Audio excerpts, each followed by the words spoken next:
Hey guys, welcome back to my range.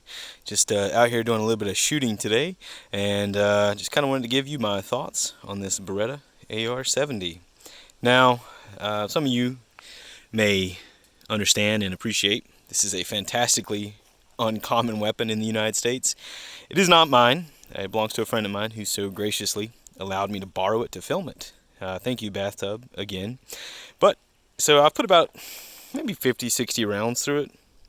One of the magazines that I have really given me a lot of issues. A lot of stovepipes, a lot of double feeds. But considering the magazine is probably 60 years old, maybe 50 to 60 years old, I think I can overlook that. Anyway, so my initial impressions of shooting and handling this gun, I'm very much reminded of an FAL actually. The stock is very FAL-like. These rack numbers are so cool too. As far as I know, that's Italian military rack numbers. But anyway, the stock is very FAL-like. The pistol grip, very FAL-like. The safety selector, very, of course this is not full auto, but very FAL-like. Now the bolt release is like a carbon copy of an AR-15. This paddle right here, bolt release. Magazine release is like an AK. Of course, you have the rock and lock with the paddle mag release. Now, I think that the mag release here needs to be an inch or two longer. Come all the way down here, You're already have a 6-inch long mag release. I'm kidding, but that's an extremely long mag release, and you cannot miss it. But this rifle has really a beautiful, beautiful patina. Get a close-up on the wear of that gas block. That's just awesome. Really like the wear on these old guns. Turn it over to the other side, that way you can get a look at it. Really, really awesome. Now I would take the gas block off, because you can do that on these guns, but just got done mag dumping it and it's super hot, so I don't really want to touch it. Now the bipod, or not the bipod, sorry, the handguard. Oof, it's still too hot. Well, I'll take that off, but it's too hot. But you can see the wear on this old plastic handguard. The patina on the gas tube, just immaculate. This is really, it just gets my juices flowing when I see these old guns that have been carried and used and the wear that develops on them. Now this upper receiver, there's no wear on it because it's new. It's one of a kind, basically, upper receiver. You won't really find those. One of our friends, mine and Bathtub's friend, made it as a one-off for Bathtub. But the wear here on the pistol grip, just awesome, man. These, like I said, it really just gets my juices flowing.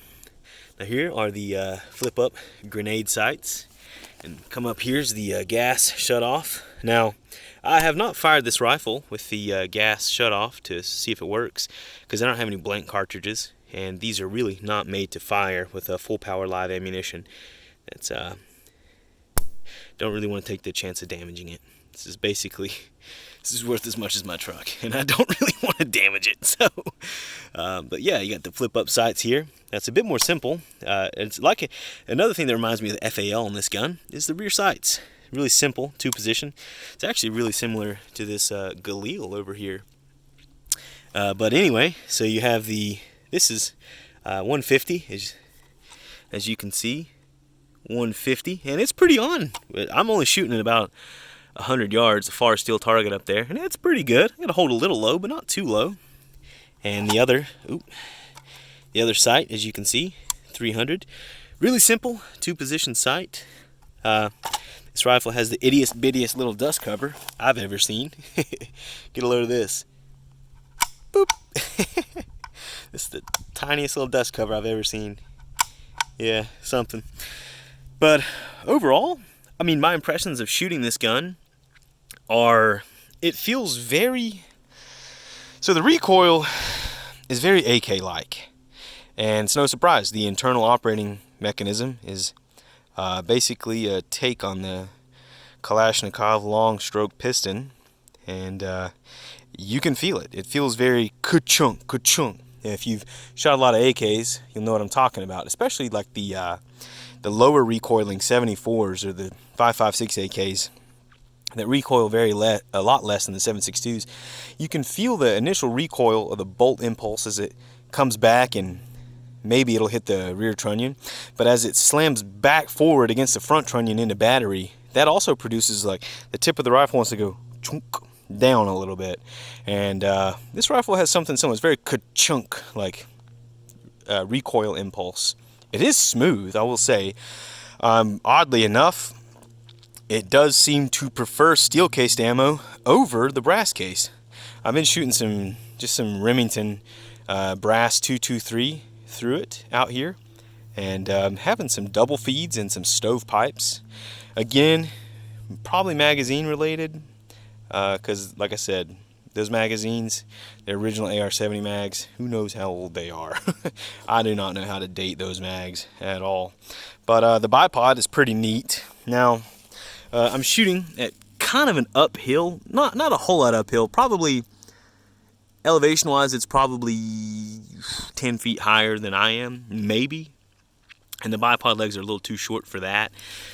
But something neat about the bipod is, well, the bipod legs are actually pretty heavy. They're like a milled steel. I'm really reminded of like a Romanian underfolder AK stock strut. You know, those heavy milled steel stock struts that those Romanian underfolders have? That's what it really reminds me of. Now there are some, you can see it here. If it'll focus, come on cell phone, focus. Maybe it will, maybe it won't. Well, you can see there's a spike on that foot. This one's kind of worn down, but there's spikes on the feet of these bipod legs. It's kind of neat. I don't know how much you really need that on a full-size 5.56 rifle, but it's cool. Now this flash hider. Now this is the flash hider, by the way. The gun's cooled off so I can touch it. This is not the barrel, so I'll see if I can take it off one-handed. Maybe. Hopefully YouTube doesn't ban this video because I take the, there we go, take the flash hider off. But yeah, see it's unscrewing. Just about got it. There we go. Now I can just almost got it off here. And yeah, there's the barrel. This is flash hider, and it doubles as a, let me sit down here. It doubles as a grenade launching device. So you would slip a rifle grenade over it, and yeah, you'd fire rifle grenades using this. Now I wouldn't fire this gun without this attached because of this right here. See if it'll do it. The barrel's not too hot anymore, so yeah. Gas block just comes off. Yeah. Now this is all those guys that rave about, oh, my AR's got to have a pin and weld gas block, or I don't want no set screws. Well, this is literally what holds the gas block on. So I would not fire the rifle without this attached. And as you can see, there's the gas port in the barrel. So it's yeah, it's kind of dirty actually. But yeah, there's the gas port in the barrel. And this is the gas block, so you would just, hang on, let's see if I can do it. It's a little tricky here to do one-handed. I had a tough time doing it the other day with two hands. But yeah, you want to lift up on the gas tube ever so slightly, and there's the end of the piston. So you have to see the gas tube wants to pull down because the spring on the handguard wants to pull the gas tube down. Well, we might just forego that. I'll put it back together later. But anyway, just kind of want to talk about the rifle a little bit more. Yeah, it's neat. It's like the mag is like an AR-15 mag met with a Galil mag. Similar to the magazine on the Galil. See, they're pretty similar. And but the locking lug, I guess if you could call it that, on this magazine is just like rolled sheet metal on the front, and similar to like almost like a Mini 14 mag back here, or even like a Steyr AUG mag. That cut right there is really similar to like the rear locking lug on a Steyr AUG. But to insert these mags, you gotta, it's rock and lock, but it's a little bit different of an angle. You gotta really rock it. You gotta start here. You gotta really rock it. It's not just like with an AK, you can just click. It's like you gotta start here, and then you gotta, almost like a mix of a rock, lock, and insert. Similar to like a G3. But yeah, you just here, and then you well, maybe. See, you gotta put a lot more of the magazine into the mag well and then rock it back. So that took a little bit of, wait, that's not even it. There we go. See, that takes a little bit of getting used to. But overall, I mean, these guns are fantastically rare in the U.S. But I guess this goes to show you that just because a gun's rare doesn't mean it's good. I mean, it's a cool gun, and I like it. I appreciate the history of it. But as far as a shooter goes, the sights are pretty basic. The front post is, well, I'll just show you. The front post is, it's kind of wide. Yeah, it's kind of wide. It looks like it adjusts. I bet you could adjust that with an AK front sight tool, actually. It looks really similar to an AK front sight. But sling loop here, and yeah, you just place that on the barrel. That's the, I don't even know what you'd call that, the flash hider retaining arm or whatever. And yeah, the gas shut off. So here, it's in the, when it's up, it's in the shut off position, and when it's forward, it's in the, well, maybe if I didn't just break it, when it's forward, it's in the ready to fire position. But again, I mean, I love the wear on this gas block. It really gets me excited to see these old guns that got some wear on them. But anyway, guys, hope you enjoy tuning in for this quick and dirty range review of a Beretta AR-70.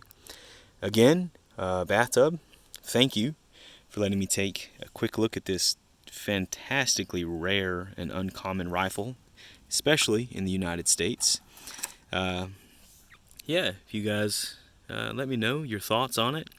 I will say the shooting experience is, it's like most others 5.56 service rifles. Fairly low recoil.